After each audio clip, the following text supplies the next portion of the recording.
Students, Sunday को test है और संडे को वैलेंटाइंस डे पे है। जो भी नालायकी करेगा वैलेंटाइंस डे मनाएगा और टेस्ट नहीं लिखेगा या पढ़ेगा नहीं, उसका नीट में सिलेक्शन नहीं होगा। दूसरी बात यह है कि अभी तक एनटीए से कोई खबर नहीं आई है। कोई टेंशन की बात नहीं है, आप बस अपने मॉक टेस्ट लिखे जाइए। जब खबर आएगी आ जाएगी। मुझे लगता है ज़्यादा टाइम नहीं लगेगा, होपफुली आपको इस हफ्ते में पता लग जाएगा। मुद्दे की बात यह है कि संडे को जो मॉक टेस्ट है उसमें दो चीज़ों का आपको बहुत ध्यान रखना है, और ये चीज़ें मैंने बहुत बार बताई हैं, बहुत बार बताता रहूँगा। आप बोर होते हैं, मेरे वीडियो देखना बंद कर दीजिए। पर ये वाली चीज़ जिन बच्चों ने इसे फॉलो किया है उनको फ़ायदा हो रहा है। बेसिक चीज़ है, ऐसा नहीं है कोई जादुई चीज़ है, पर आपको इसका ध्यान रखना है। मॉक टेस्ट से पहले आपको सिलेबस खत्म करना है। पहली बात यह है, यदि आपका सिलेबस खत्म नहीं होता, आपको लग रहा है ज़्यादा चैप्टर आ रहा है इस वाले टेस्ट में, 2 दिन रुक के दे दीजिए। पर बिना सिलेबस खत्म हुए मॉक टेस्ट का टेस्ट मत लिखिए, ठीक है। आपको वीडियो देखते हुए नोट्स लेना है, एनसीईआरटी का रीडिंग करना है। आपको यदि ऑडियो एक्सप्लेनेशन पढ़ना है, सुनना है फिजिक्स केमिस्ट्री के, वो भी कर सकते हैं एनसीईआरटी को बेहतर समझने के लिए। और प्रैक्टिस क्वेश्चंस, ठीक है। मैंने आपको क्या बोला है, फिजिक्स केमिस्ट्री और बायोलॉजी, ठीक है। अब आपके पास ये एक अच्छा लॉजिक हो गया है।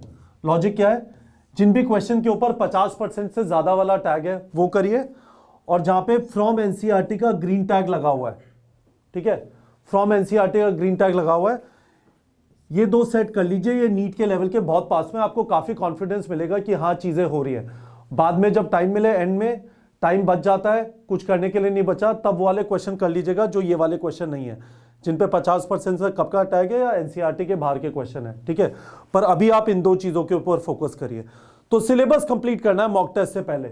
आप मॉक टेस्ट में जाते हैं बिना सिलेबस खत्म किए, नंबर कम आते हैं, आपकी गलती है, किसी और की गलती नहीं है। दूसरी चीज, 15 से 20 घंटे का रिवीजन करना है। मैं इस चीज के ऊपर बहुत ज्यादा फोकस कर रहा हूं, इस वाली चीज के ऊपर, नीट प्रेप के ऊपर बहुत ज्यादा फोकस होगा। क्यों? 96 चैप्टर है, कोई भी उन सारी चीजों को याद नहीं कर सकता यदि आप क्विकली बार बार उससे मॉक टेस्ट से पहले रिवाइज ना करें। 15 से 20 घंटे का रिवीजन, करीब 15 चैप्टर्स है। Short duration revision course use कर लीजिए यदि आपको कुछ स्पेसिफिक टॉपिक्स में प्रॉब्लम है, ठीक है। आपने जो नोट्स बनाए थे, यहाँ पे देखिए, ये जो नोट्स बनाए थे इनको फ्लिप कर लीजिए।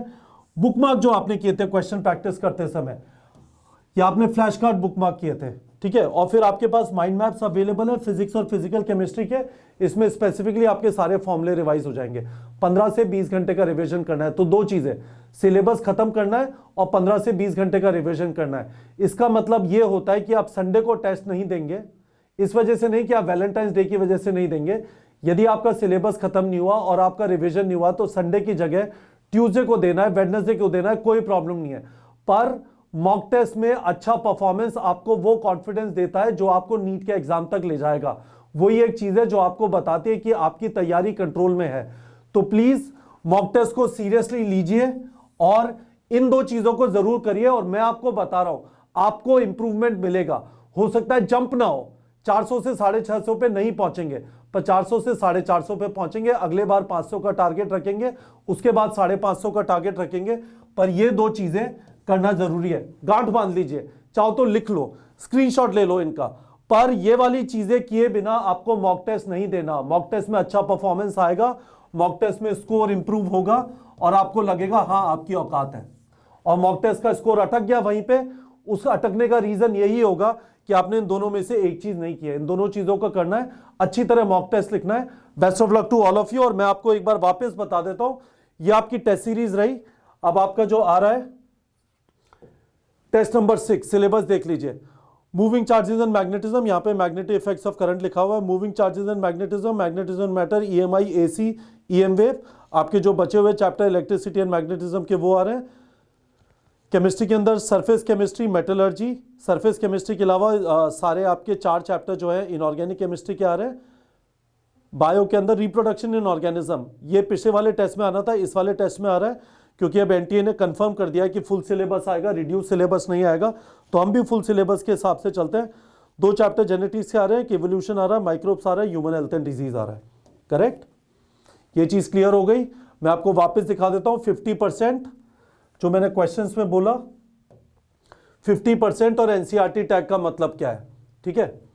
आपने एनसीईआरटी के क्वेश्चन सेलेक्ट कर लिए, ठीक है। इस वाले टैग को करते हैं तो ग्रीन हो जाता है। एनसीईआरटी के क्वेश्चन सेलेक्ट कर लिए, लेट्स से फिजिक्स में आपने moving charges and magnetism select कर लिया। कहाँ है mister moving charges and magnetism? ये रहा, वापस सेलेक्ट कर लीजिए। चलिए, पहले आपने moving charges and magnetism select किया, एनसीईआरटी का टैग सेलेक्ट किया और डिफिकल्टी लेवल पे जाइए। सबसे पहले देखो, easy greater than 70% student solve correctly, medium between 50 and 70% student select did correctly, और हार्ड का मतलब 50% से कम। तो पहले इजी वाले क्वेश्चन कर लीजिए, फिर मीडियम वाले कर लीजिए, ठीक है। कॉन्फिडेंस आएगा, चीजें मूव करना चालू करेंगे। देखिए 92% फ्रॉम एनसीईआरटी है ना, 78% फ्रॉम एनसीईआरटी, करना चालू करिए। आपको जो पेपर मिलेगा वो भी एनसीईआरटी बेस्ड होगा, ये मेरा कमिटमेंट है, क्योंकि हमने आपको बताया है, आपने भी देखा है, NTA strictly NCERT based paper दे रहा है। तो ये सारी कहानी हो गई। प्रॉमिस चाहिए इस वीडियो के कमेंट सेक्शन में, ये 2 चीजें किए बिना आप मॉक टेस्ट नहीं लिखेंगे।